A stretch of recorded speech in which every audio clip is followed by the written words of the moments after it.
So in the beginning, we didn't really talk price. It was more of me educating them on what it would be valued at. I showed them comps. Traditionally, for your EBITDA margin for the sector that you're in, you're looking at a 3x, right? And I was setting this whole thing up. Because what I ended up doing was paying them a 4x multiple on a 2 million EBITDA so that I could get the seller financing piece. I said, look, I'm going to give you a whole multiple above. Normally, this is supposed to go for 7 million, 6.5 million.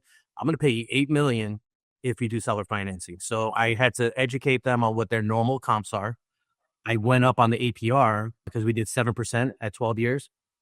At the time I made this structure, the going rate was 6.5% for SBA. So I showed them as well. I'm giving you a higher APR. I'm giving you a higher valuation on the multiple. And on top of that, you're getting the interest payments instead of JP Morgan or Bank of America or Live Oak. And so all those ingredients put in. So in the beginning, no, we didn't talk about price. When they tried to, I would say, look, I have to know if I even want this first. I need to do diligence. So that's how we started building our relationship, our trust, getting coffee, having lunch, talking about the books.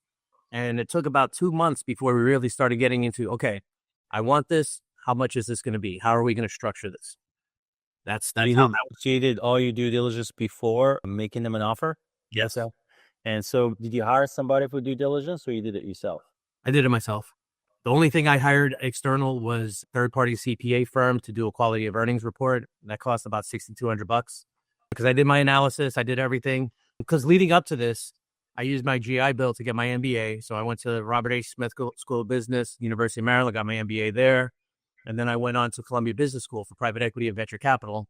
And then I'm part of Cody Sanchez mastermind for buying businesses. So there's a lot of information out there that I have at my disposal for due diligence, all these checklists and everything. And a lot of it, believe it or not, was more instinct, more gut feeling.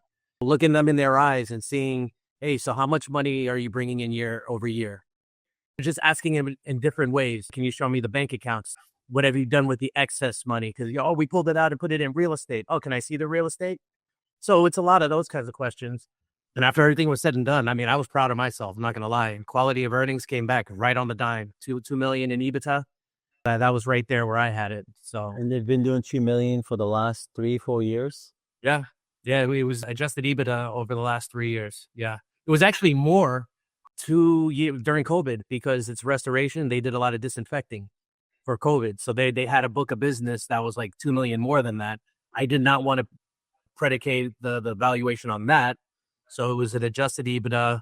And we actually grew the EBITDA up to like 2.3 million after a year. So, okay.